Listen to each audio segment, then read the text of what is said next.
Hi, today I want to talk about stock market.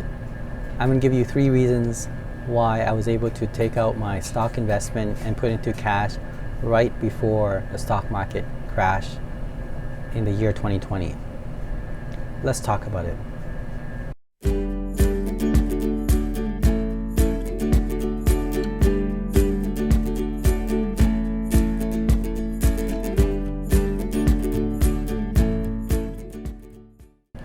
Okay, now before I begin, I want to tell you right now, I'm not a pro investor. I'm just a very cautious guy who just thought that something is not right about the stock market before the crash.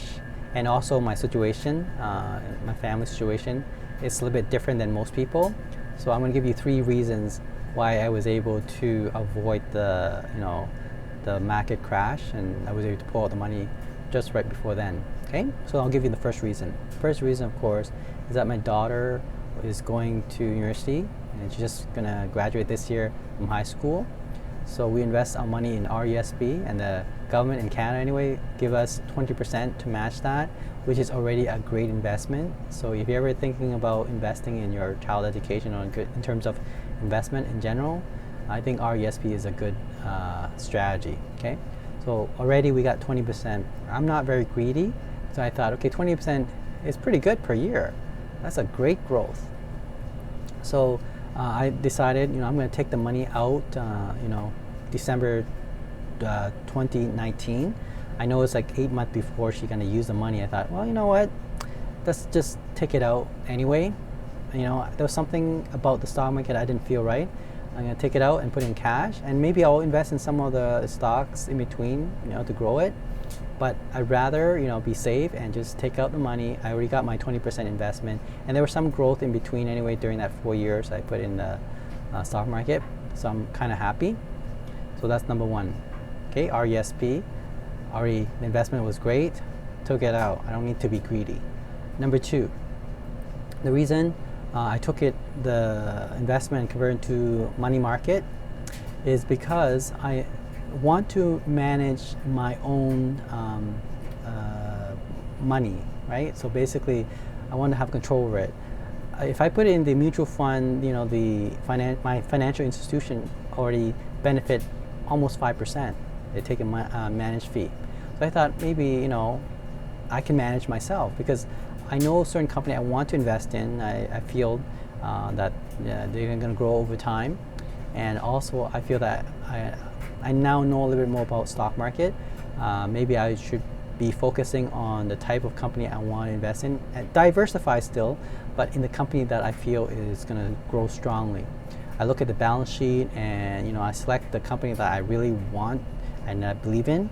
So in a word, I have more control over it. Okay, so that's number 2.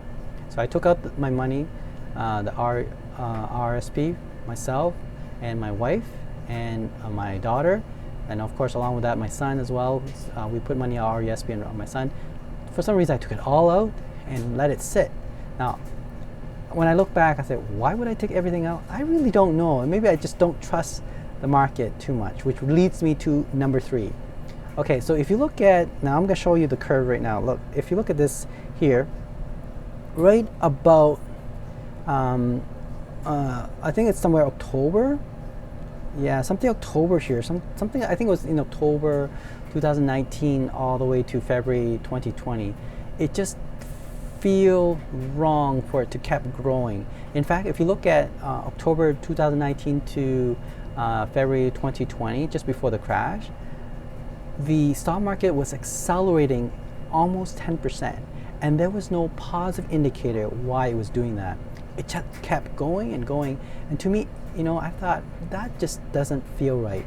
In 3-4 months, stock market increased by 10%, and there's no positive indicator. In fact, a lot of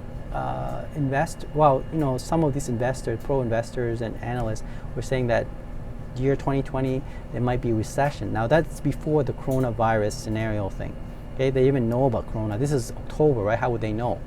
So, well, there's some conspiracy. Maybe they do know. I don't know. But anyway, the point is, I'm pretty sure they don't know. But they were predicting recession. Why would they do that? I don't know. I don't really know either.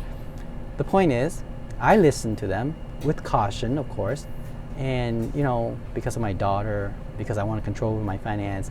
And then, you know, maybe they're right, it's growing too fast. And I saw that it was accelerating too fast. Everybody was, you know, enjoying the free ride, you know, it's going up, and they don't really think through it and saying, why is it growing? They just say, yeah, it's going to grow. Who cares, right?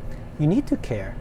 Okay, you do need to care, because when you see acceleration without any cause in the stock market, then there's something wrong. And that's what I thought to myself too.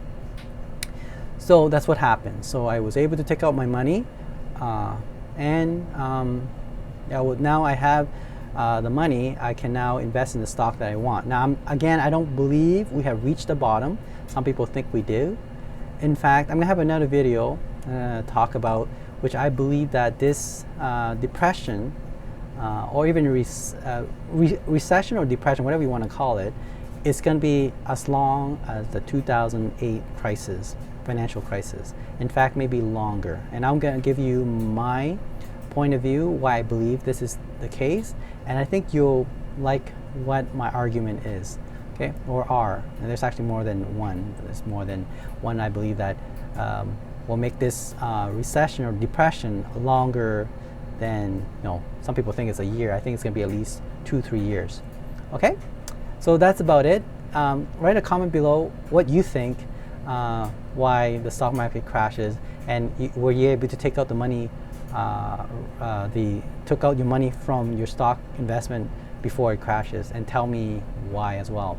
So this is my 3 reasons. I hope you like it. EducateTube.com.